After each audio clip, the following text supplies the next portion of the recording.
Welcome to Peter and Ruffy's Football Show here on STV. The main talking points on tonight's programme.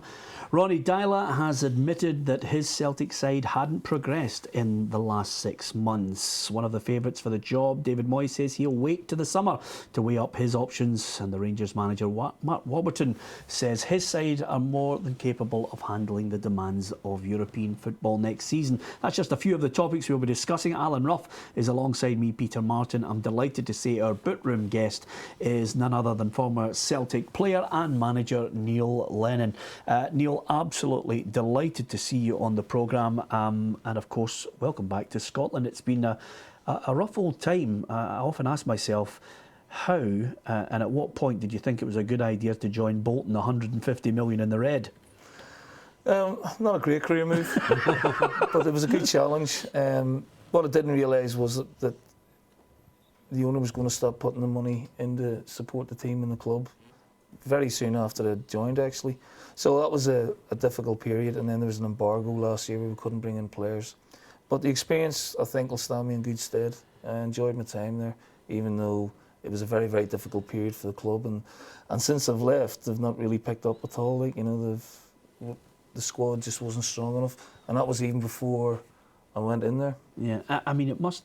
Does it annoy you or anger you about the decision you made? I know you were waiting to try and get back in at the right time, but your managerial CV suddenly it's a black mark that you really you might have avoided. Yeah, but people in the game might not see it that way. You know, who understand it. Yeah. They knew the job was always going to be difficult, especially when the money stops being put into the team. I took 10 million, 50% off the wage bill, and we sold players for 3 or 4 million. So we put young players in, but it was always we were always swimming against the tide once the owner stopped putting the money in.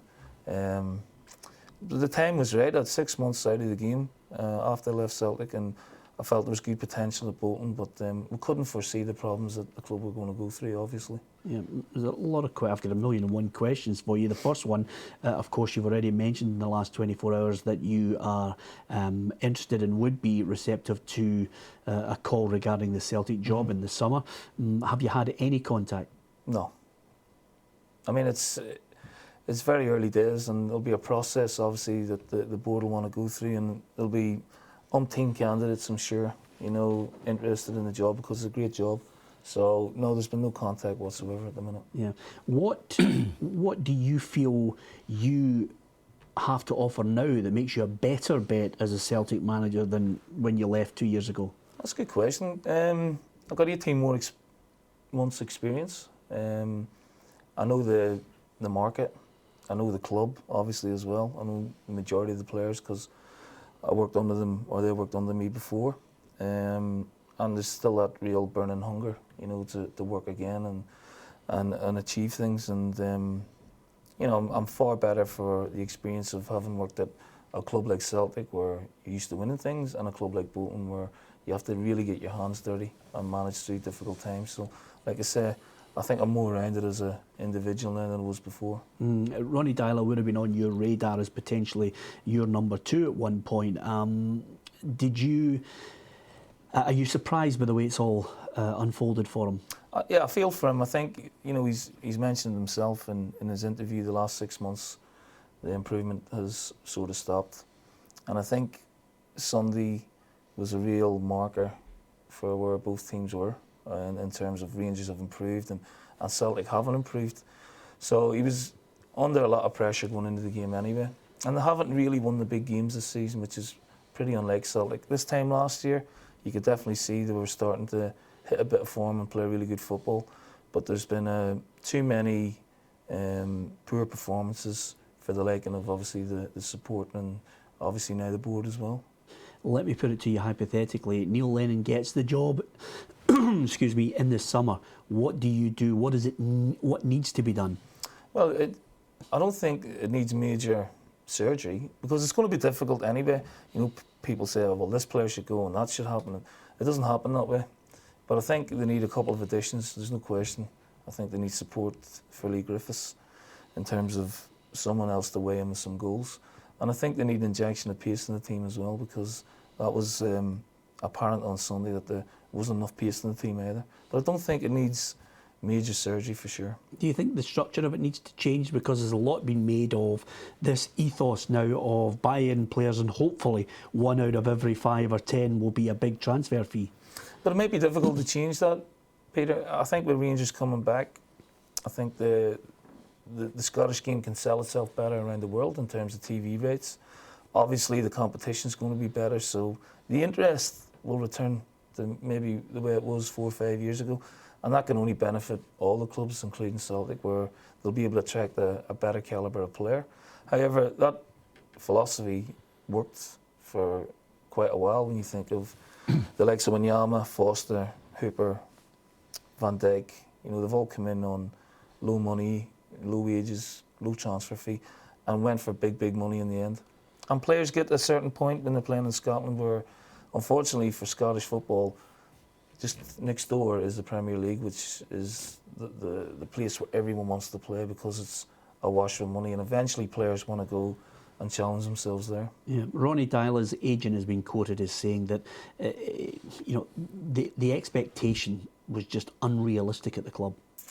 In terms of what was the expectation? What they were trying to achieve, whether it be, from a treble to European football, Champions League group stages. That's the nature of Celtic. That's the expectation. When you take on the Celtic job, or when you go there as a player, you have to deal with the expectation. Expectation is huge, and it's pressure, and you have to learn to live with that expectation and live with the pressure that you're under, because it's a very intense environment, but it's never changed. And the expectation will be next year again, can we get into the Champions League? Can we win the league? And can we be successful again domestically? Certain budgets that Celtic have. Should the Celtic fans be expecting group stages? That's a good... Well, I think they were good enough this year to get through the group stage. I thought the draw was okay. And I expected them to beat Malmo. Although I know from my own experience those games are so difficult because they're so early on in your season, and they're probably the most important games of the season. Now, they're not going to have as much significance with Rangers coming back. When I managed the last 2 years, the Champions League was the be-all and end-all because we knew we were going to be so dominant in the domestic game. Now that's changed a little bit, but still there will be an expectation to qualify. Yeah. Do you think there's still the same desire from the likes of Dermot Desmond? Do you think it'll be rekindled or re-energised with the return of Rangers? Absolutely, yeah. And Dermot's a great competitor himself in every walk of life, and he certainly has the club's best interest at heart. I think there is money there to spend, and like I say, hopefully they can attract the calibre of player that will improve them again. Yeah. Do you have any regrets? Some people suggest Neil Lennon get out at the right time because you knew the financial difficulties the club was facing.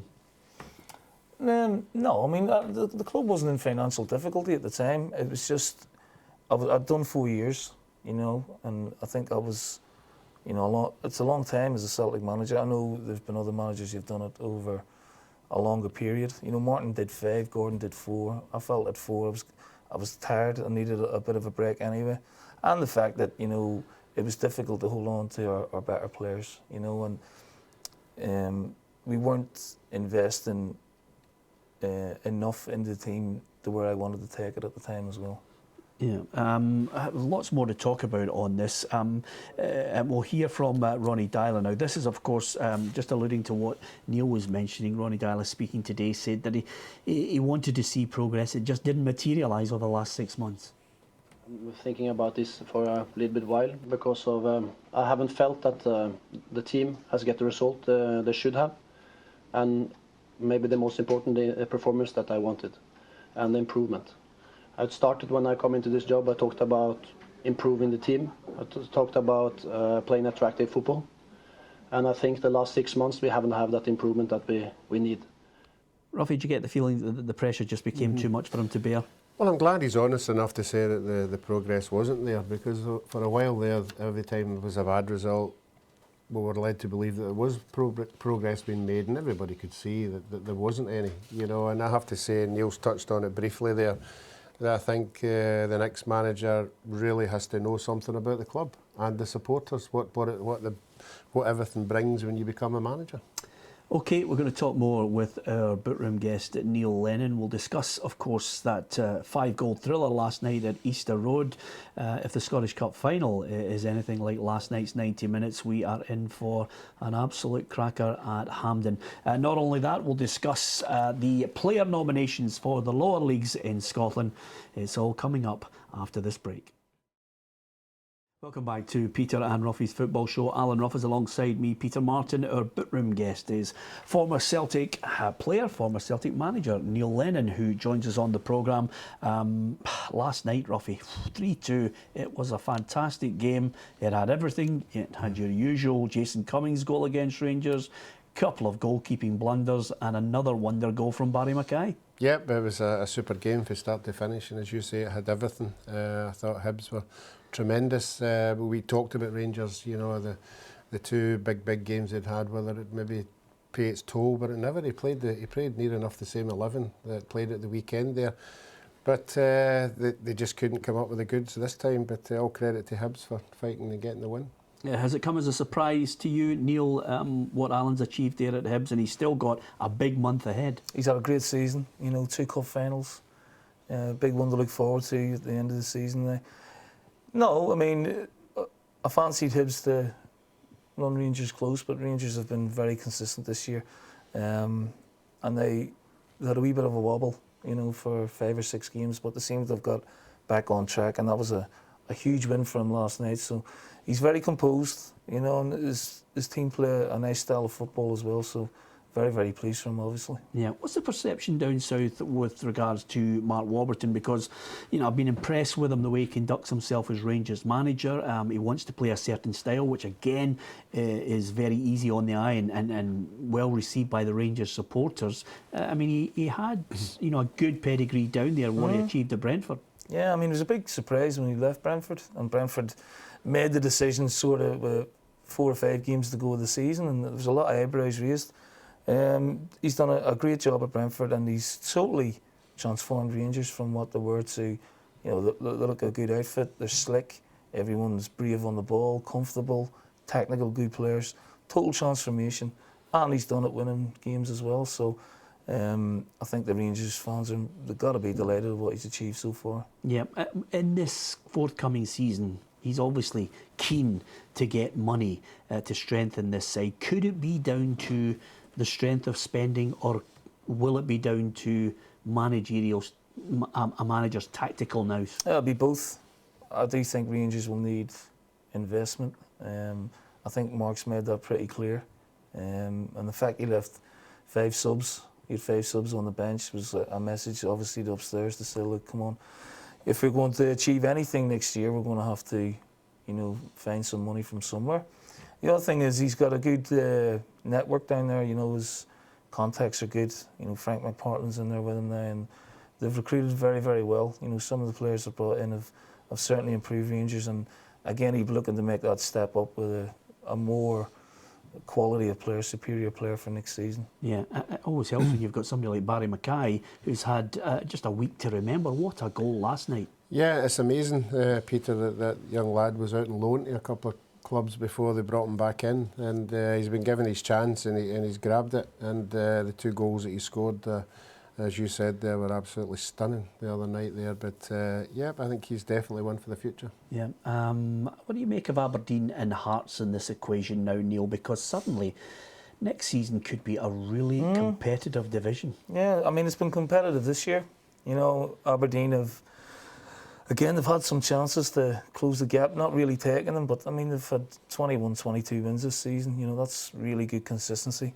Hearts have been, since the takeover, have been seamless, you know, really dominated the league last year.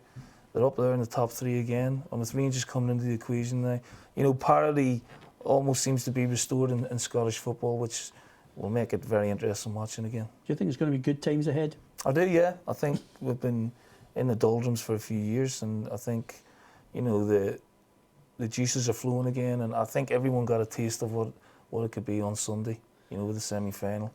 And everyone will want a bit of it now. Aberdeen will fancy it, Hearts will fancy it. I think there'll be improvement from some of the other teams as well, you know, further down the pecking order. So it's going to be a very competitive league next year. Yeah. Talking of some of the positivity surrounding this season, Ruffy, the nominations for the Player of the Year in the Championship, League One and League Two have been revealed.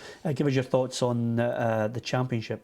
Yeah, well, obviously that Jason Cummins is there because of the goals he scored this year. But for me, John McGinn, I think he's had a fabulous season. And even when he got the step up into the Scotland team, he didn't look out of place. He's had a wonderful season. Lee Wallace again in the early part of the season, for a fullback to be scoring goals, the amount he's scoring is great as well. The only thing that might be against Martin Maghorn would be the injury, you know, and when the voting comes round about, he was scoring goals for fun, but for the last couple of months he's been out. So for me, John McGinn. Who's caught your eye? John McGinn has. I mean, I knew John at St Mirren, you know, and he was a fine young player there. He's had a great season. Cummins alike. You know, works hard, scores good goals. And I think the other two, I mean, Lee Wallace has been a very good player for a very long time. I knew about Waghorn from his time even at Leicester, and he was at Wigan last year. Could get goals. But I think it would probably be, I agree with Ruffy, it'll come from Cummings, McGinn or Wallace. I'll probably go with McGinn as well. Yeah. Here's League One for you, Ruffy, to cast your eye over. There's one of them screaming out at me. I wonder if he's screaming out at you. Yeah, that'd be Rory McAllister, but you're just wanting that so you can interview him when he comes up, if he wins it again. do you know? Is that not what you were thinking about? No. No. Neil's obviously not remembered the interviews when he wins. I think it was at that one. Yeah, I think it was at that one. It's the first time he's ever been accepted with a rave song that he sang back at me to every question. But no, I was thinking Fasil El Baktui. Well, I was going to let you pronounce that, and that's why I never picked him. Yeah, I mean, he's been impressive. But Rory McAllister's just an enigma, Neil Lennon, because Jim McInally can't believe he's got a guy who's happy with their trade and happy with the circumstances of playing and scoring goals for Peterhead. And he's been such a consistent player for Peterhead over the years, you know. There's no question Rory could play at a far higher level, maybe even in the top league. But you know, Jim's obviously delighted that he's chosen the career path that he's chosen, and yeah, he's been a very, very consistent player over the years. Yeah. Okay, League Two, Ruffy, have a look at it. What do you make of it? Yeah, well, obviously the two East Fife boys are there because obviously they've had a great season. The club's been promoted, but for me, I'm going to go for Peter Weatherson at Annan. You know, he's been in the game a long time. It doesn't matter what club he goes to, he's always scoring goals, and so for me, it's Peter Weatherson. Okay, a good selection of players in League Two. A couple of points before we finish this programme. I've got to ask you. Leicester City, I mean, they're looking at paintings of the League Cup side and they're just about to take them down and you're going to be replaced. Raging. Oh, it's a great story. I always thought if Tom Watson had won the British Open, you know, that year at Turnberry, it would have been the greatest sporting story. But this one's right up there. I mean, they've been so good. And not only, they've done it over a 38-game period as well, which is fantastic consistency. They've lit up the Premier League this year. They've really taken it by storm. They've been so consistent. They look a team, Peter, you know, and they've been really hard to beat. And, you know, I'm hoping they can get over the line, but I think there's still going to be a say in it along the way. Yeah, would you part with £15,000 for a ticket just to get into the last game? No, I'll just sit at home watch on the top. I might even get an invite. They might give me the photograph that they're going to take down. Who in particular do you think has been? I mean, Vardy's obviously going to be in the running for the Player of the Year. Well, look, I look at the two midfield boys in Drinkwater and Cantley, and I think they've been unbelievable. You know, 4-4-2, and the amount of work that those two guys do, and the football is good. Mahrez has been a revelation as well, you know, and Vardy always gets the headlines for the goals. But the real hero's been the team right through. You know, the two centre halves have been so consistent. Schmeichel, he played up here for a little while at Falkirk. He's had a brilliant season. The left back Fuchs has been really impressive. So, you know, there's not been a weakness there. Just briefly, and I think it's pertinent, if there was one message you would say if Celtic were looking and thinking, why Neil Lennon again, what would it be? Well, I know the players, I know the club, I know what's required. And like I say, I think I'm a better manager now than when I left. It's been an interesting time chatting to you. I definitely hope that you get back in the game, whether it's at Celtic or somewhere else, Neil. You've got so much to offer at the game. Thank you very much for joining us here in the studio and chatting over all things football and Leicester. Ruffy, just a final footnote to it all. It's going to be interesting. David Moyes says he's going to wait to the summer. Neil Lennon will obviously have to wait for the call to come in. So many people just gathering, waiting to see what direction Celtic are going to go. Yeah, but you have to say the people had been mentioned are top notch. Big difference, obviously, from the last manager who nobody knew anything about. I think the guys that are up for it this time are the right ones. Thanks very much to Neil Lennon. Thanks to Ruffy. If you want to give us your thoughts, at Peter and Ruffy on Twitter. We'll be reading out more of your messages over the course of the week. Also, you can go on to peterandruffy.com and facebook.com/Peter and Ruffy. Join us tomorrow night on the programme. We'll continue our talk on football. We'll look ahead to the weekend's football in the domestic scene, and we'll also keep our eye on Saturday afternoon at 2 o'clock, the English Premier League as well. From Neil, Ruffy and myself, good night.